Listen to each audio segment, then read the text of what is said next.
Welcome to Switching Sectors for a Better Fit, sponsored by the ABA Career Center. Moderating the program today is Kathy Morris. Kathy is founder of Under Advisement Limited and board chair for the newly created ABA Legal Career Central. Previously, she was director of career counseling and placement for Northwestern University School of Law and former director of the ABA Career Resource Center and the Center for Continuing Legal Education. She has decades of experience with guiding law students, lawyers, and law firms, focusing on attorney training and professional development. Kathy, you may proceed with the program. Thanks, Bonnie.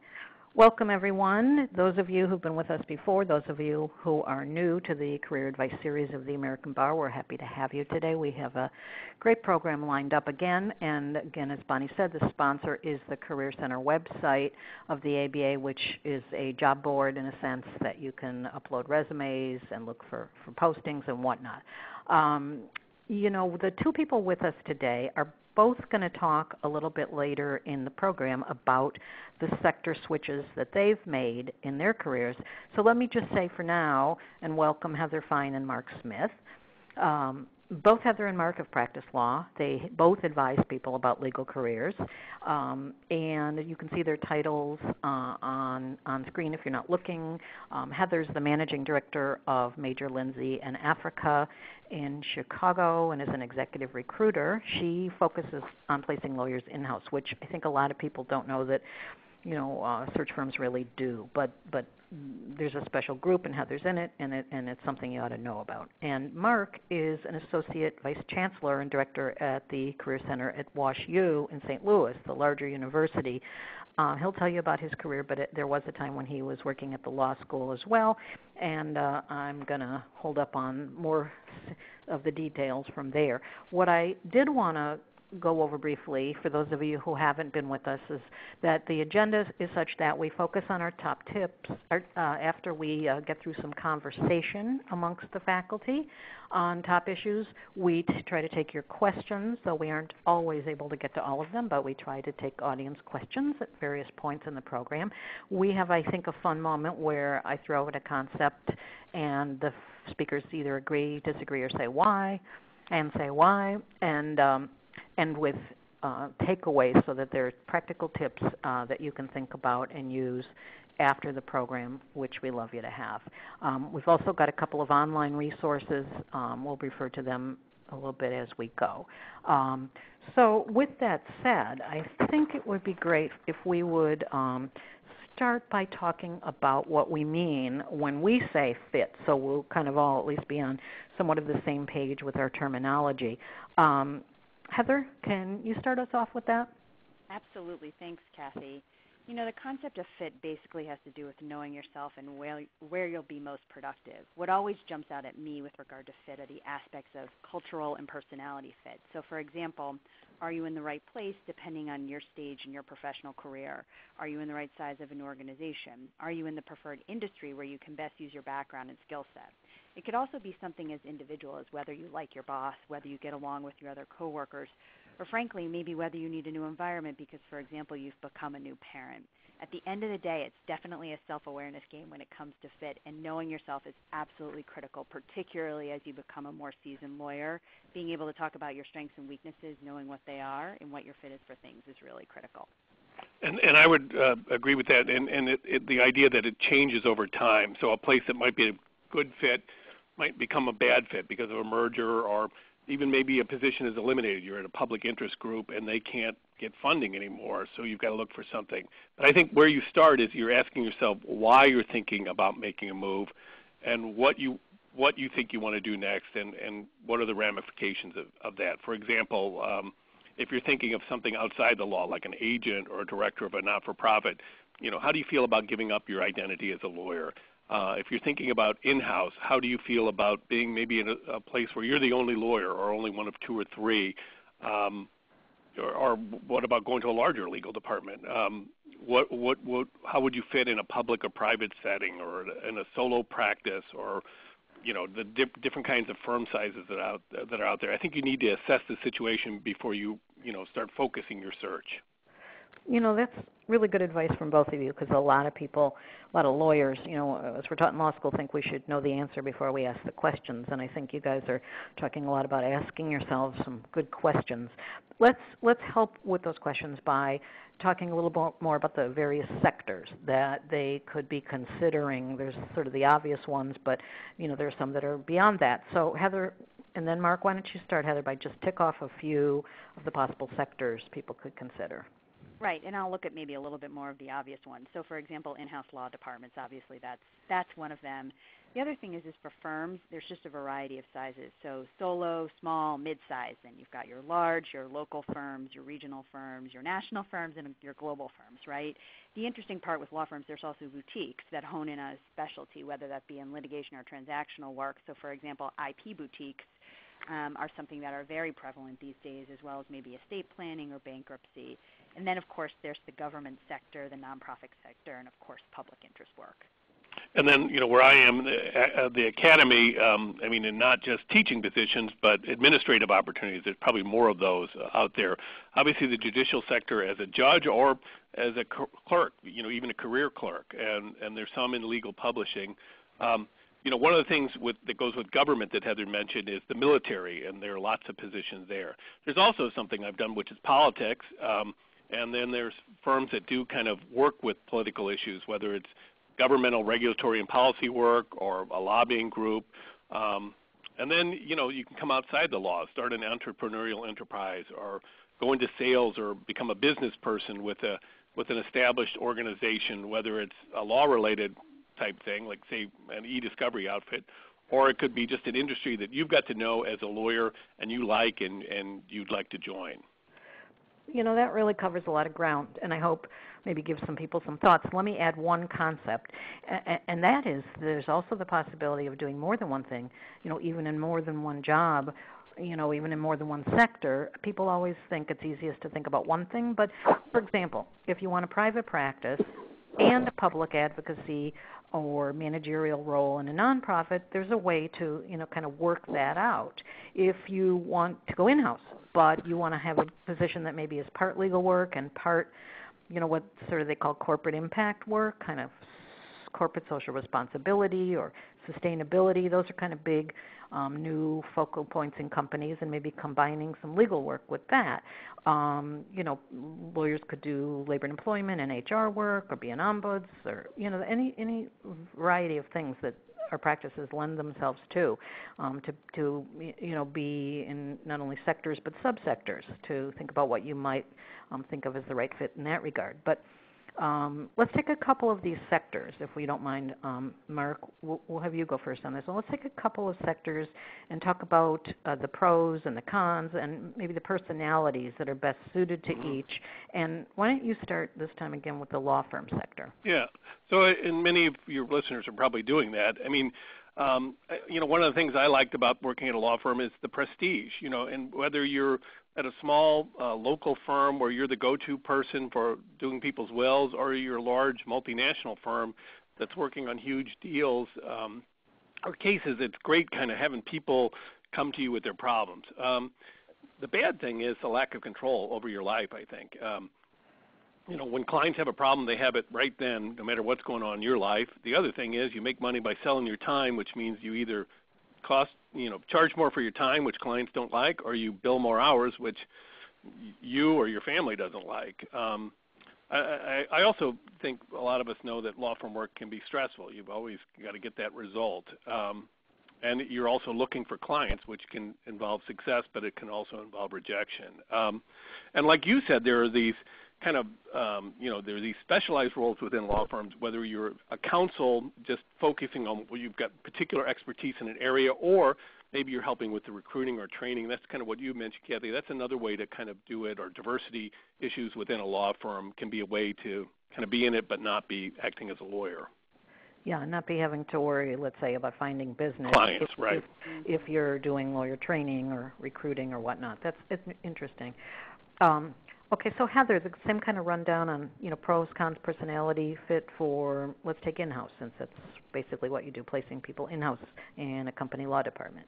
Yeah, absolutely. I mean, and I find myself saying so much, it really depends on the company.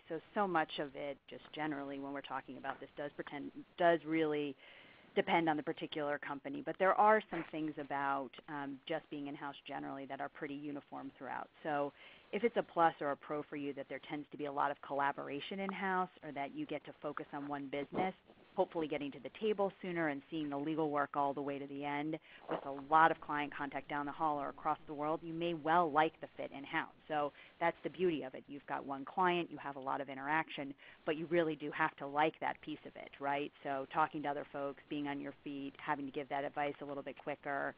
A con is that you are a cost, right? You are not that in a law firm, and you'll need to sort of learn business and be financially literate to be credible at the end of the day. I mean, business acumen is critical. You become a business partner in-house, and that's very, very important. And it's also a myth, and this drives me a little nuts, it's a myth that in-house work is easier or less time-intensive than work in a law firm.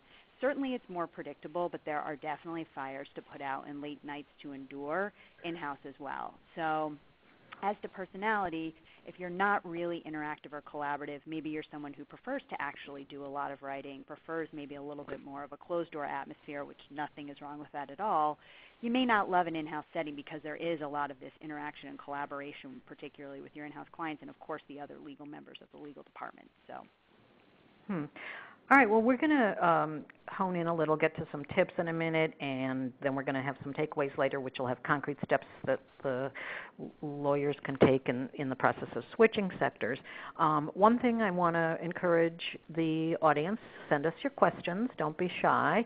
And as I say that, let me ask, as I referred to in the introduction, Mark and Heather to each talk about, I think, their career and the sectors and the switches, and maybe when there was some common wisdom that you combated or you thought something couldn't be done, but then you made it happen in your career. Let me go back to Mark. Sure. So, I came out of law school and went to a big firm, and after about 5 years, I had my law school debt paid off, which I think is a pretty common occurrence. I mean, not having it paid off, but having it. And then, and I was thinking of making a switch, and quite frankly was thinking of going in-house, but then found out about an opportunity in administration at my former law school, Washington University, and it was a great opportunity, and I went after it hard, and I was able to get it, and that was, it was partly luck. Now, the bad thing I did was I kind of decided I was going to leave the firm and told the firm that I was going to leave before I had something lined up. I would not recommend that because my work dried up, and I was really worried they were going to fire me. They didn't, and I had a good exit from them, and I think that's very important. The other thing is I was in higher administration at the law school for a few years and wanted to do something different and ran for Congress, which was kind of like a little midlife crisis maybe. But it was an interesting experience. It didn't work out for me, but I think part of doing that was it brought me to attention some other people who then came to me with a different position at the main university, and that's where I am today, and it's been a great fit, and I can kind of see how the pieces fit together now, although going through them they seem kind of disjointed. No, I don't think they're disjointed. I think there's more cohesivity to people's careers than some people assume, and that's one of the things that keeps people from switching jobs. They worry about how it will look, but there's always a way, to kind of portray it and tell the truth about how it is. So, Heather, tell us about your career path. Absolutely. And it's funny because I think it's exactly right. When I talk about it, when I think about it, I was like, wow, I jumped a lot, but that's not really what happened, right? So I started out actually at a boutique family law firm right when I graduated. So did the law firm thing in a boutique environment. I liked it, but it wasn't, I felt like I was doing more of the things I wasn't jabbing with than the things I really wanted to be doing. So ultimately had an opportunity to work on Capitol Hill handling the investigation to Hurricane Katrina, which was very exciting. So basically, jumped from the law firm into the government sector and did a lot of networking, frankly, to get to that place because I knew that, I didn't want to continue working in the law firm environment. Ultimately, though, I had an opportunity to join a nonprofit where I spent the majority of my days practicing, loved it, and it was terrific. And, again, sort of used my networking opportunities, but also going back to this concept of knowing yourself, knew that ultimately there were certain things that I didn't love about the law, but I was doing a lot and wanted to make sure there were areas that I really did love about the law, and I was doing them more. And that's ultimately what happened when I made that transition. And it was great. And I think that it's important to think about how to make those transitions and also to make them, when you're feeling like you need to do it. So. That's also very interesting. You use the word jump. I jump from this, but I like people to think about it as transitions, not jumps, because then it's easier for you to think about your career as cohesive and to portray it that way. And we're going to talk about that later. But we did get some questions. Here's a couple that are related, and let me ask you, Heather, because they pertain to people going in-house.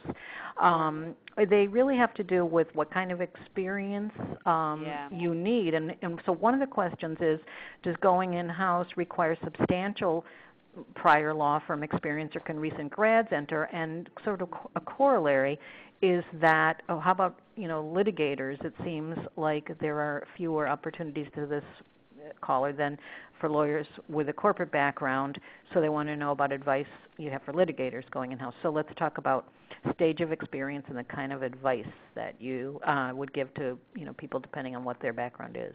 Absolutely, and these are such good questions. And I guess what I'd tell you is law firm training is always a good background, right? It's always a good background to have. However, we do see folks that have not gone to law firms and have gone directly in-house.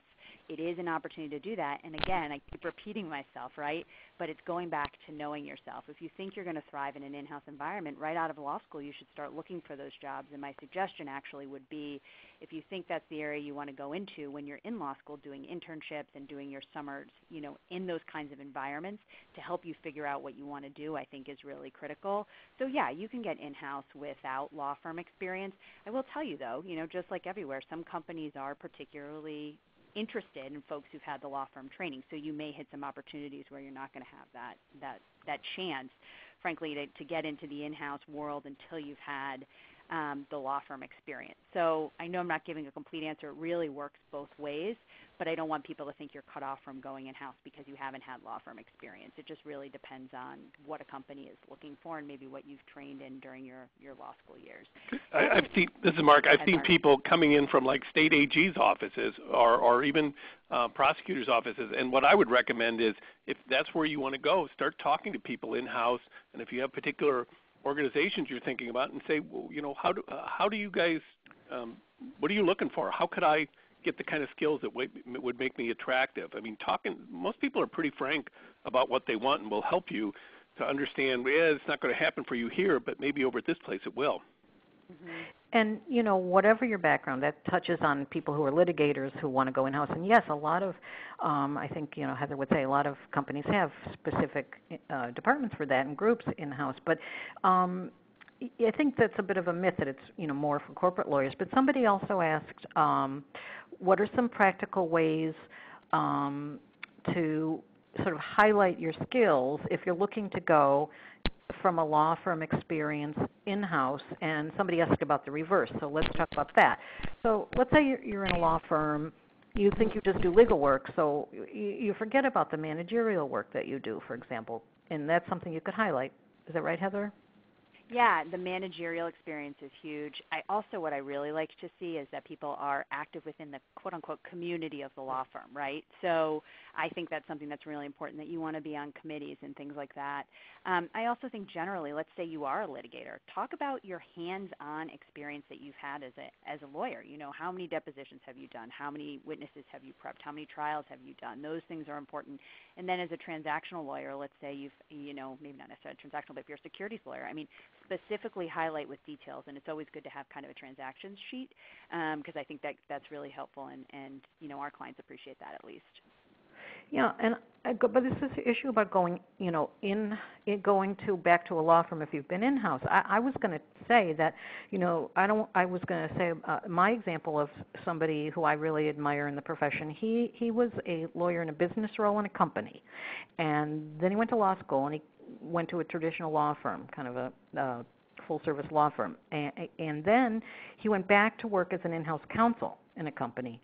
And now he's back in a law firm working in sort of one of these new breeds of law firms practicing law beyond the billable hour.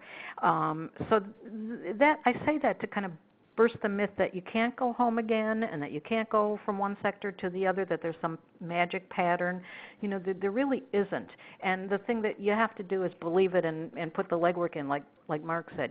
Talk to people who are in the sectors you want to work in, but sort of really go with the thought that you can make this change, not, oh gee, I bet I can't.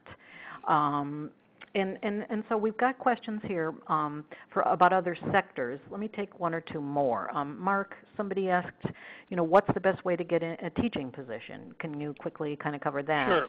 Teaching positions are difficult right now. Law schools are going through a tough time. So, the traditional route is you go to a top, school, you do really well.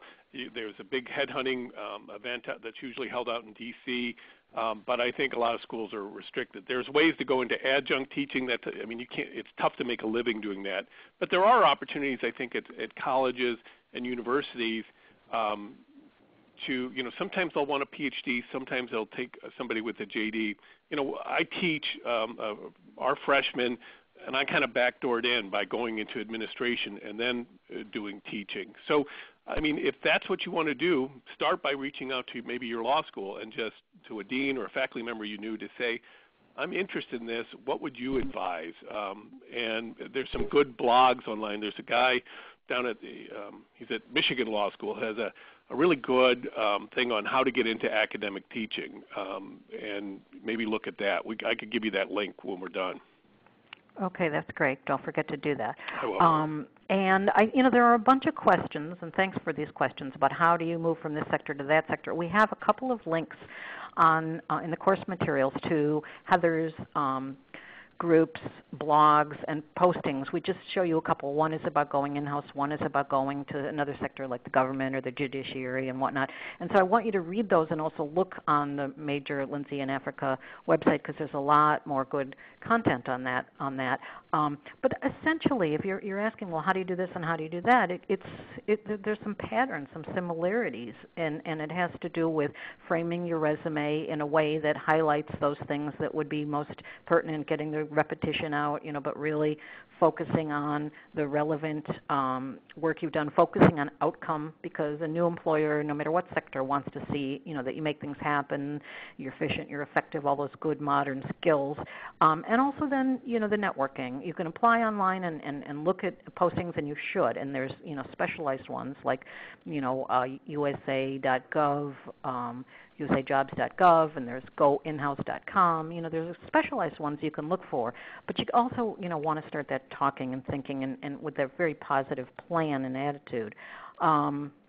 And people ask here about, well, how would you transition into an HR job in a company from law department? It's, again, the process is similar, but going to programming, taking online programs, getting a lot of information, knowing what the hot buttons are in the arena, making the contacts with the people, in your company in HR and otherwise, and, expressing your interest. It may be a timeline that they want you to focus on until something comes available, but don't hide the ball. Don't keep it a secret. And if not in your company, they'll have colleagues and counterparts elsewhere, or in your firm, or in your government agency. You want to talk to the people that are there, and also to their colleagues and counterparts, to the extent you can take them into confidence about the fact that you'd want to move into a hybrid role, or if not, move beyond. That's a judgment call on your part. But those are the best ways. Those are the ways. They really don't bear on which sector. Although I think teaching is specific, getting that experience as you can is very, very helpful. Writing a law review article, there are some specific things, right, guys? Right. Yeah, to develop expertise in a particular area too. Yeah. But I think the point you made, Kathy, it's very obvious, but nobody does it. If you know where you want to go, talk to people who are there and say, how do I get here? What do I do? What would you say about somebody like me? Most people really want to help you, and most people will be pretty honest with you. Yes, this would work, but you need this thing, so get it. Or they'll tell you if you're wasting your time in this particular field, and then you can go somewhere else. And just to add to that quickly, Mark and Kathy, we're very open with people with regard to jobs that we're handling. If there's certain things that they need in terms of fit, certain skill sets that they want to look at. And I agree exactly with what you said, Mark, in terms of talk to people who are in the sector. The more information you have, the better off you are, and then you can work towards your goal of getting there. You know, I mean, I think, you know, that everybody should take heart and do, you know, good amount of reading and talking and focus yourselves, because I think it's a myth that, you know, switching sectors sounds like bouncing around.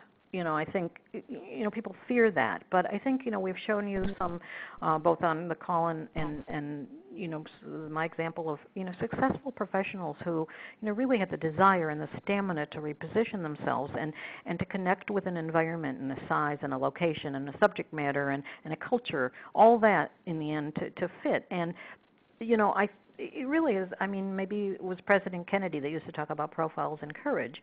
And it can take some courage. You know, somebody asked about switching practice areas, or when you come back from a hiatus if you want to switch. Yes, those are all opportunities, and some of them are harder than others at certain stages. We're going to talk about that a little bit. But to really put in place your legwork, that I think, you know, will help you make the career you want. Let me take us to switch up the pace a little bit here to our quick tips, because, you know, I think, you know, this is a way we'll elaborate some on some of your questions as well. I guess I think we're going to start with Mark, and then we've got a couple tips from Heather, and then Mark will wrap up our tips section. So Mark. Well, the first thing I would say, you know, and Heather mentioned before, getting involved in the law firm's community if you're at a law firm. In terms of management, I would say so also get involved in the community. I mean, and get involved in what you care about. So for me, I cared about politics and government, and I also cared about education. So I stayed involved with my law school, and I stayed involved with my college, and that helped me come back to my law school down the line. The political stuff helped me with some appointments and opened up some doors. But, you know, stay involved with what you're really passionate about and what you have interest in. I think, you know, don't waste your time trying to second guess. Do what really feels natural for you, I think. Yeah, I mean, Heather, yeah. Sorry. Yeah, I mean, we always say sort of the easiest networking is networking in the realms that you like, right? Yeah. So that's important. I agree with that completely. The other thing I would say, excel where you are. I mean, it is huge to really be a hard worker, be a star, right? I mean, people who are out there and are recognized and noticed as just doing a really good job, they have more options open to them, they have more relationships to build on, which helps them moving forward to another sector. So I guess what I would say is, even if you're trying to go ahead and switch sectors, never take your eye off the ball where you are. You always want to be excelling and doing a really good job in your current job, even if you're trying to go somewhere else. I think the other thing I would say is pave the way forward, right? Be proactive. As Mark said, have people to reach out to in the sectors of interest to you. Maybe you want to do pro bono work or apply for a fellowship to build the bridge towards public interest work. The other thing that I think is really important to think about is, you know, with a secondment from a law firm, if you want to look at in-house work, maybe you could go 3 to 6 weeks or 3 to 6 months somewhere. Look for that opportunity, or maybe even an opportunity with a local government agency.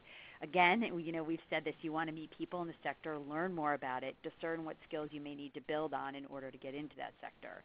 So in other words, lay the groundwork for a switch by paving the way. And again, that's really about networking, and knowledge is power at the end of the day.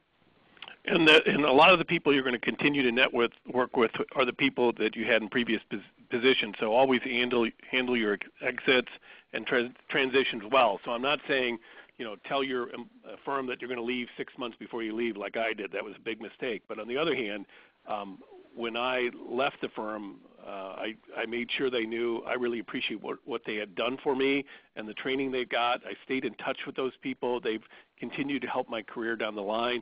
When I ran for Congress and I was working at the law school, I made sure the dean was okay with me doing it and talked to the chancellor of the university to make sure this is not going to create problems for them before I did it, and always, you know, I want those people supporting what I'm doing and saying, boy, that Mark Smith, he's a good guy. I appreciate, you know, that he came to me with that kind of stuff. You know, Heather, was there something else you wanted to say? It sounded like maybe. No. Okay. And so, you know, there's a couple of audience questions that I want to sort of move back to a second just to capture one more, I think, important piece of advice for them, you guys. There's a sort of a strain of questions that talks about, what if you want to change practice areas? Like, let's say you want to go in-house and you think you should be more of a generalist, so you want to get more experience doing other things. And what if should you get an MBA, for example? Would that help? So can you guys talk about some interim steps? Let's say that you don't think your practice area is just right, but what can you do? You can't always get more work of a different nature where you are, but some of the things you can do outside of where you are, even to get some broader experience. And should you try to get more education, or speak to that? Well, I would say two things. One thing is, if you're going to switch things like that, and this is something I meant to mention before, be prepared to understand that your first 6 months to 2 years are going to be really hard because you've got to get up to speed in a new area, and you should just plan for that. And I know when I've done that, I've kind of assumed, okay, my workload's going to go up dramatically because I got to get up to speed in an area. In terms of like the MBA question, I would be asking the people who are in the industry where you want to go, will this make a difference? I mean, there's lots of universities out there that'll give you an MBA if you want to do it, but I don't want you doing it and then seeing if it helped you out. I want you going to where you want to go, saying, how do I get there? And then if they say you need an MBA to get here, well, then maybe you think about doing an MBA. I'd be interested, Heather. Yeah. Yeah. No, and Mark, it's interesting because from my perspective, I agree with what you said about the MBA, and at least from an in-house perspective, people love to see that, right? Because it almost brings real credibility in terms of the business acumen that you bring to the table there, or even just taking some business courses. And I think similarly, I think if they're your exam, I think we talked a little bit about how do you switch into HR? Well, are there courses or things you can do that will give you some more knowledge that you don't currently have? We find that actually goes a long way, in trying to kind of break in somewhere. So, but I hear you. I do think asking people and not just jumping into a 2-year MBA program just because, but I do think from an in-house perspective, it does make a difference. Not that everybody has to have an MBA, but it would be something that would be helpful. The other thing I think people have to remember, and Mark, this goes back to a little bit of what you said. You're going to work really hard, but you may take a step back, right? So you have to be prepared to sort of say, it's okay if I start, maybe at the, maybe sort of at the ground level to get where I want to be. That's exactly what I did when I went back to the nonprofit. I've been practicing for a few years, and it's worth it. You take a step backwards to go forward, and just remember that at the end of the day when you're thinking about making a transition. And, I think a lot of lawyers will go want to get an LLM, let's say in taxation, without kind of checking out whether that'll really help or whether it would help more to go do some pro bono work, in the area of taxes. So I think pro bono work is very important because not only should we be doing it, but employers, there's been surveys, they really do care about what you've done, even if it's not for pay, and that can be a really tremendous source of experience. Don't you guys agree? Yeah. Absolutely. And so, there are a lot of CLEs, believe it or not. Like, you don't have to go pay for expensive, courses on finance and accounting. There are CLEs on that for lawyers. You could go get a tutorial with someone who, is a CPA who's just a friend of yours, that kind of thing. And so we're going to have a program in the next bar year about building your business literacy. Part of that is, financial literacy, because we know that, sometimes we don't get that in no matter what legal arena we're in, but we want it to go more broadly. And again, my last point about doing more than one thing. I know some of you are more senior and you're thinking, well, how can I take a step back and make less money? I have obligations, as Mert mentioned, maybe there's still loans outstanding. And that's where my more than one thing might come in, where you could, sometimes people go look to create a job, and they think they have to say they want a full-time job or they're not going to sound serious. Well, there might be a budget in an organization for a part-time role for you. Mm-hmm. And with that, then you can also do some other things the other days to make money, or do a practice, of your own the other days, or in a small firm, other things that you can do to be creative, because that's what we want for you, to kind of get outside the regular box and, think seriously about these kind of sector switches. Somebody asked a question about, think tanks, and, those are great questions. And so Let me ask, let's go to agree, disagree. Just, again, change up the pace. Because I think, Mark, this one, no, I guess this one, maybe Heather, let me ask you this one. Do you agree or disagree? This, I think, is a concern of some people. Wanting to change sectors is likely to be seen as an admission that you're unhappy. So that's a great one. So I actually disagree with that. I will say, though, you know, you don't want to walk around and say, oh, I want to switch sectors or I'm so unhappy here. I mean, I think a lot of what you put into the universe is important too. So I don't think that people who want to change sectors are unhappy. Certainly some people are, right? But generally I don't think that that is something that people think. I don't want that kind of misconception basically to hold you back. It's certainly not an admission of failure to change sectors. I will say, though, it can take time, and, as with any job search process, there's some rejection, associated with that. But I would say that if you're hesitant at any point, you won't put in the effort, right? And then maybe you actually will end up, sort of unhappy. And you really do have to kind of assess, and again, this is back to being self-aware, what do I really want to do at the end of the day? Because you don't want to get stuck, right? It can be very positive to make a move, and if you portray it as such, that's exactly how it will be seen, right? So again, what you put into the universe, I think, makes a difference.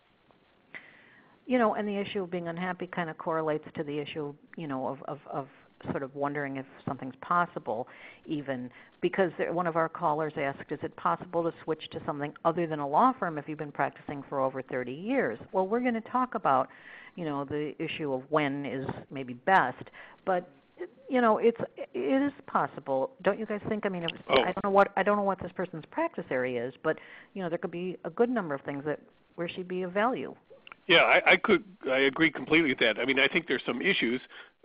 Sometimes there's an issue if you've been practicing for 30 years, your compensation may be at a certain level, and as was said before, sometimes the switch involves maybe going back a level, and compensation may go back.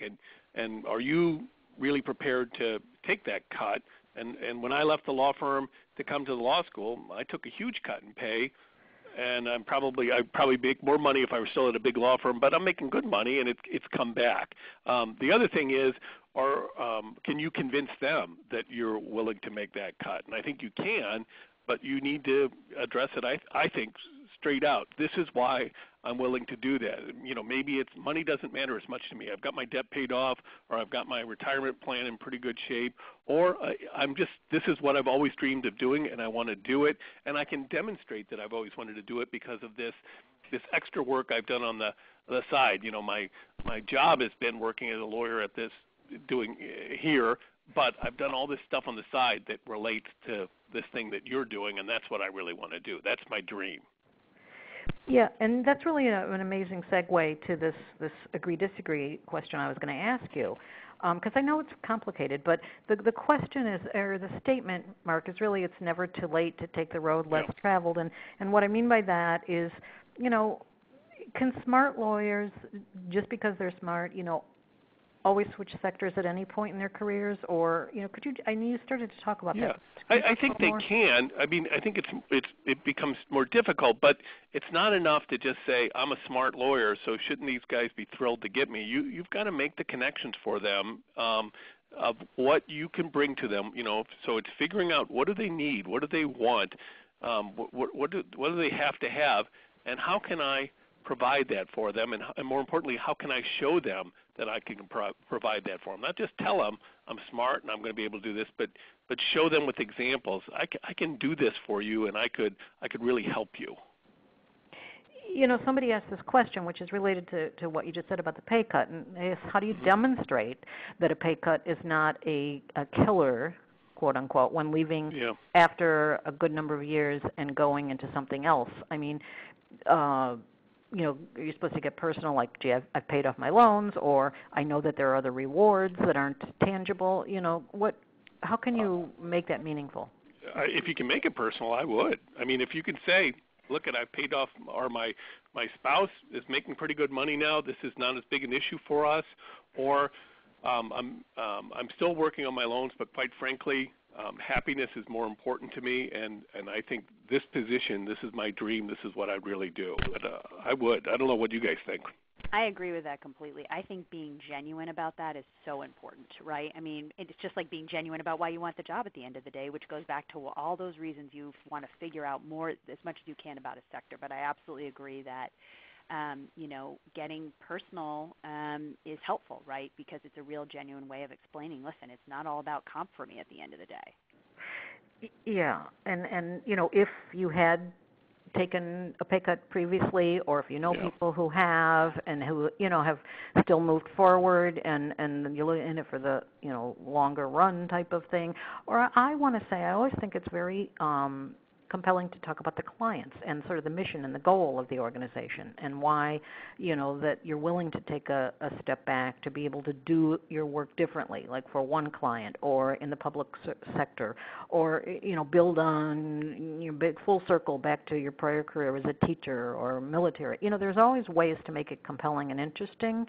as you try to show and demonstrate, as this caller asked, not just say that you'd be willing to take a pay cut. Right. Yeah, that's really important. One of the questions here again, I think this is sort of an important one.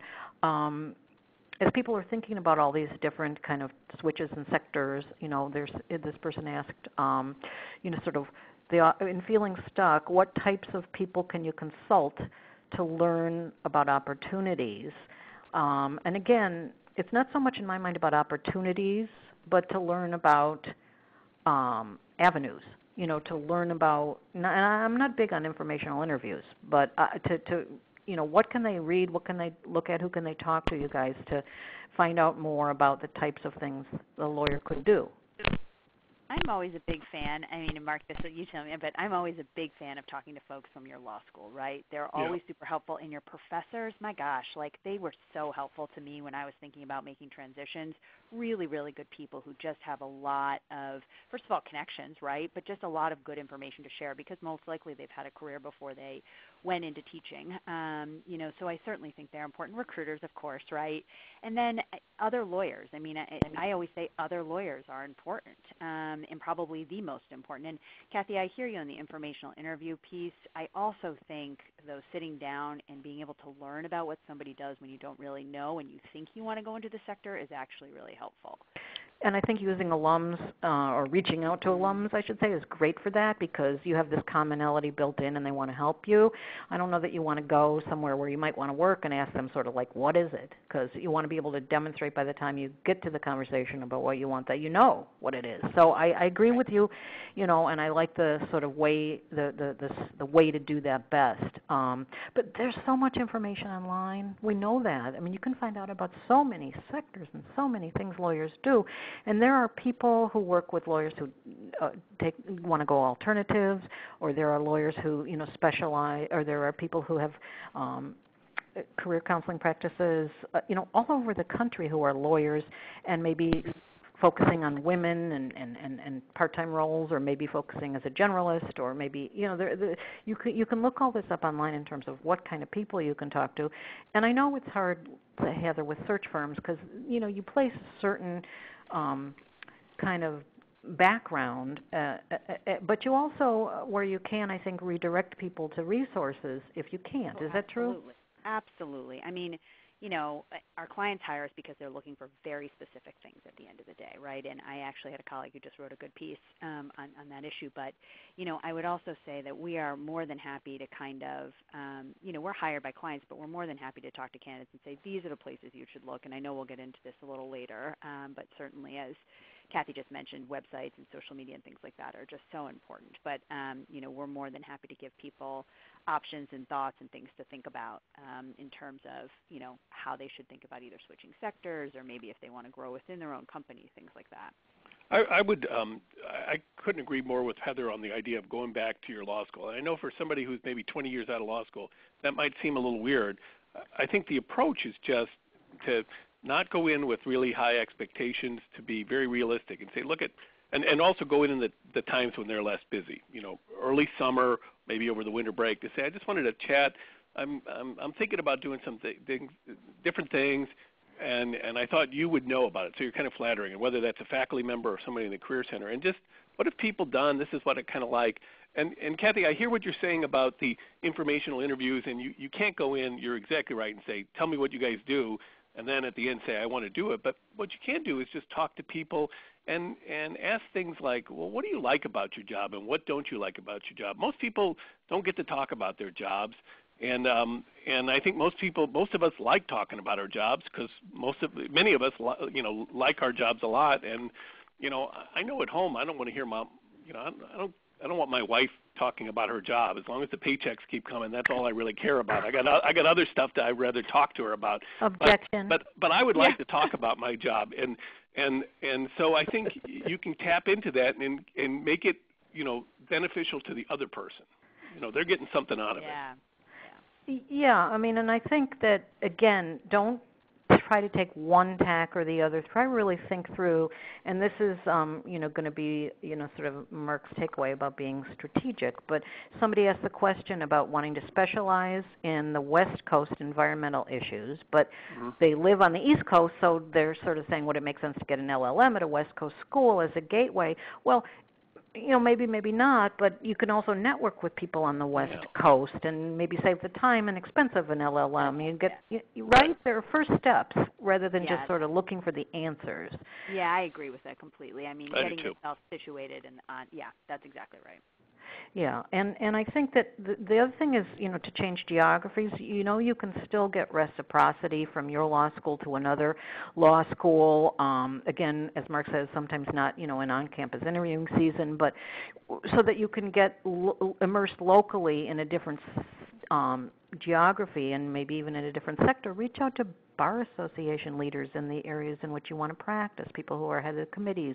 There are people that definitely are waiting to help you get more information and get more involved. And I think maybe our rubric of pro, con, and personality would even be something you can use, listeners, to take to people you want to ask about. Like Mark said, well, what do you like about what you do, and what do you like the most, and are there things you like the least, and what kind of personalities really thrive here? What kind of traits are really helpful or hold people back? See, be more interesting than just saying, well, how do you spend your day?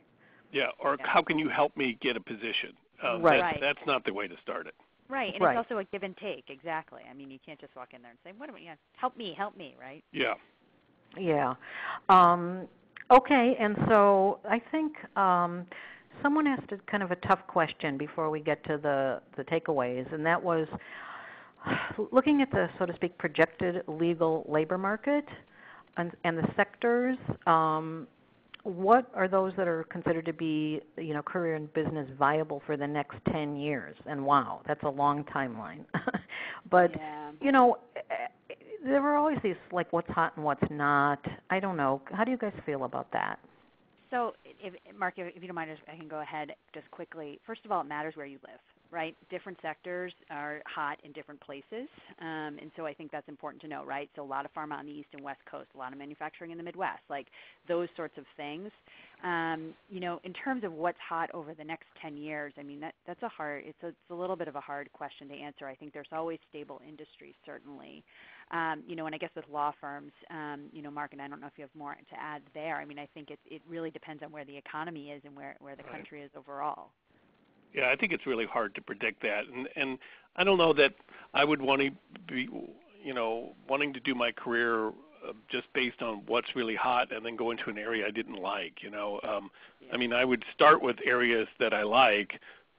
I guess I would try and figure out what do I like, and then let's go around and talk to people to see of these areas I like, which ones do I have the best shot at. You're trying to figure out, in your little Venn diagram, what am I good at? What do I really like? And then where's there a need? So figure out the first two and then go out and talk about it. Don't start with where there is a need. I think there's less likely to be overlap there. Yeah, and I think it's really hard to time the market, just like it is with investments. Some areas are cyclical, but I also think you could look at some trends. You ask about sort of business as well as legal. The trend toward green and ecology and sustainability. There's a lot of movement toward that now. So that's the kind of thing, if you're in environmental law, for example, it kind of fits into your rubric. But, even if you're in, food law, there's a lot going on with regard to, healthier eating and combating obesity, and there are, changes in laws and warnings on products and calorie counts. I mean, you just be creative too. Think about what you know about, what you care about, as these guys have said, and what you maybe can create for yourself as well as find for yourself, because if you see a need, believe me, it exists. And I, by the way, made a career on seeing what needs to happen and then following that to create solutions in professional development in law firms and career counseling for lawyers and practice readiness from going from law school to law firm. If you care about a certain issue, you can find a way to supplement what you do, make it relevant, or reach out for some community experience to do so. Somebody asked, well, should we speak to the community about the things we care about and the issues? Yes, of course. I mean, if you can be creative and effective with your time, and you can go to the Chamber of Commerce, or you can go to, to take my last example, an environmental group, and do some speaking or writing, sure. We know everyone's busy, but we want you to sort of capture the moment. Not everything needs to take a lot of time as you progress, right, guys? Right. Yeah. Do what you're good at, right? And what you like, right? Yeah. Because if you think about your day at work, there are things that you don't like to do and you don't really get to them, right? So. Yeah. All right. I'm sorry. Did I cut you off? Nope. Okay, well, let's move toward our takeaways, because I think, again, we got, I think as Mark, Heather, and Mark have some takeaways in that order. Just seems to be the pattern that we used before. But Mark, your first one, we've touched on some, but can you elaborate on this sort of compete strategically, what people can do? And just, have some idea where you want to go, figuring it out, and figuring out what you need, and then strategically trying to gain those experience. So if I need to have some supervision experience, then I try and make sure that happens. Or if I need to get into court, I figure out a way to do it. And if I can't do it through my firm, maybe I do it through some pro bono work I'm doing. And then, just trying to, like I said, know where you want to go and what you need to get there, and then strategically gaining those skills and making those connections, I think. Yeah, meeting the like-minded people. Right. I like that. Your tribe, the people who are like you. We all have a tribe out there, and you got to find them. Yeah, and I think, again, somebody had asked earlier about, the pros and the cons of government work, and it might be political, or you might have to do some fundraising, or, the kind of thing, to really be strategic about either what you do or don't want to do, and then how you show that you have some aptitude and experience in it. And a willingness, and that I really want to do this, right. And one great way to show it is by saying I've done it in the past, and I was good at it, and I can show you how I've done it. I'm not telling you that I want to do fundraising. I can show you I've done fundraising. Yeah, and you can always go to your law school and help with some fundraising and online or calls, from your chair. We love alums like that. Yeah. Heather? And I think you're differentiating yourself too when you have got that experience from the other people who maybe just trying to get in there and don't have it. So I think differentiation is important too. But in terms of sort of the takeaways, I think learning the available resources is really critical. We've talked about that throughout this conversation. Mm-hmm.